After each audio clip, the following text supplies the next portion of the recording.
प्रभु नाम में सभी को जय मसीह की। आज मैं पास्टर आशीष रावत आपके सन्मुख परमेश्वर के वचन को लेकर आया हूँ और बहुत ही महत्वपूर्ण जानकारी आपको देना चाहता हूँ। दानियल की पुस्तक का परिचय मैं देना चाहता हूँ आज में कि दानियल की पुस्तक कब लिखी गई, किस परिस्थिति में लिखी गई और किसने लिखा। बहुत सारी बातें हैं, उसके ऊपर हम आज दानियल के परिचय के बारे में सीखेंगे। महत्वपूर्ण परिचय है जो आपके लिए बहुत ही लाभदायक होगा। यदि आप दानियल की पुस्तक आप पढ़ेंगे तो उसके द्वारा जरूर आप आशीषित होंगे। तो बेबीलोन के बंधुआई के समय का भविष्यवक्ता दानियल है। दानियल के नाम से पुस्तक जानी जाती है। ये पुस्तक जो है दानियल के नाम से ही जानी जाती है। और जब 70 साल की गुलामी में इसराइली गए थे, उसी के दरमियान दानियल भी उस गुलामी में था और वहां पे दानियल की पुस्तक लिखी गई। दानियल नाम का अर्थ है परमेश्वर मेरा न्यायी।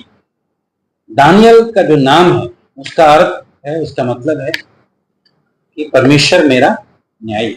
नामों का बहुत ही महत्वपूर्ण है। पुराने नियम में हम देखते हैं यहूदी लोगों में ये नाम हर अर्थ का नाम रखा जाता है। जो नाम रखा जाता है उसका अर्थ भी बहुत ही अच्छा और महत्वपूर्ण होता है।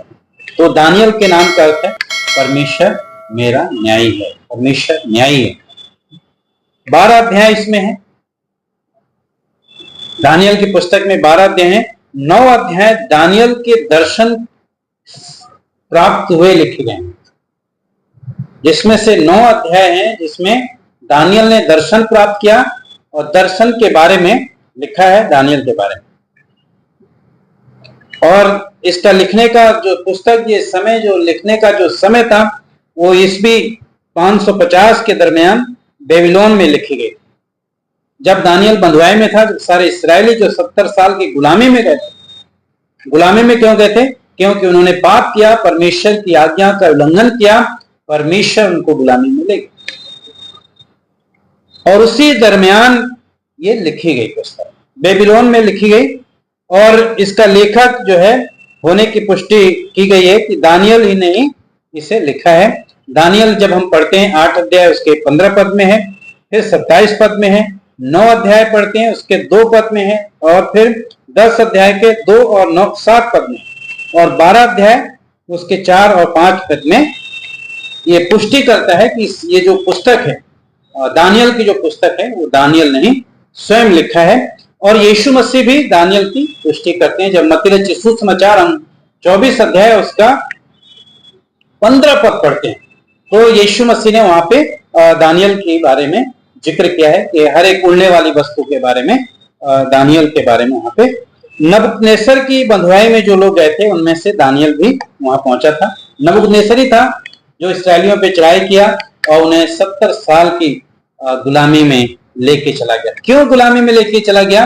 क्योंकि लोग जो है पाप करना नहीं छोड़ रहे थे, बुराई करना नहीं छोड़ रहे थे, परमेश्वर की आवाज सुनना बंद कर दिए थे, परमेश्वर की बात पे विश्वास नहीं कर रहे थे, परमेश्वर के लोगों के ऊपर, परमेश्वर के जो भविष्यवक्ता लोग थे उनके ऊपर विश्वास नहीं करते। प्रियो, आज भी जब हम परमेश्वर की बात को नहीं सुनते हैं, जब हम उसकी आज्ञा का पालन नहीं करते हैं, तो फिर शैतान हमारे जीवन में काम करना शुरू कर देता है।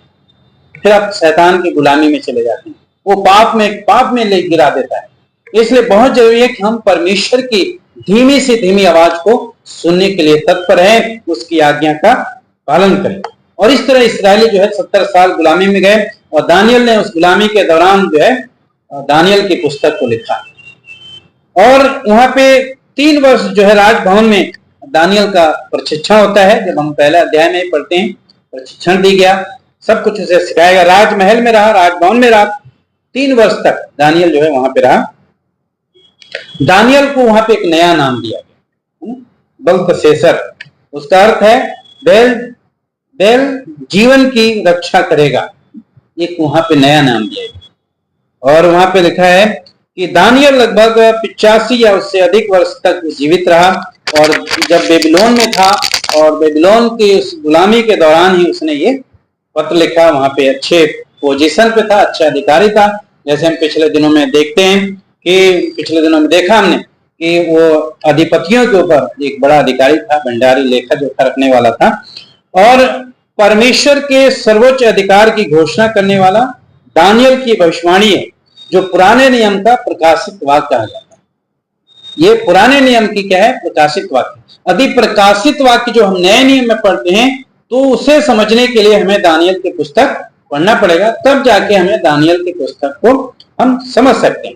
इसके जो मुख्य पद है, जो दानियल के जो 12 अध्याय है उसमें जो मुख्य पद है वो है 2 अध्याय, उसका 20 पद, 22 पद और 24 पद।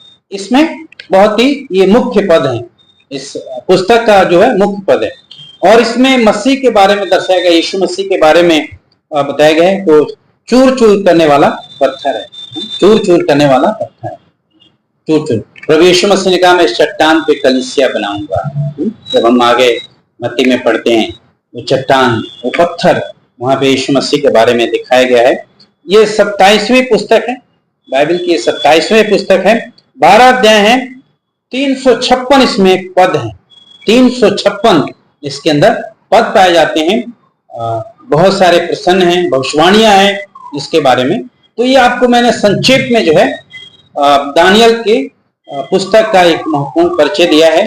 ये दानियल का जो नाम का मतलब है कि परमेश्वर मेरा न्यायी। गुलामी के दौरान ये जो है लिखा गया, बेबीलोन से उसने लिखा है। हमेशा याद रखें, आप परमेश्वर की बात को सुने, परमेश्वर की आज्ञा को सुनेंगे तो कभी जीवन में निराश और पाप आपके ऊपर हावी नहीं होगा।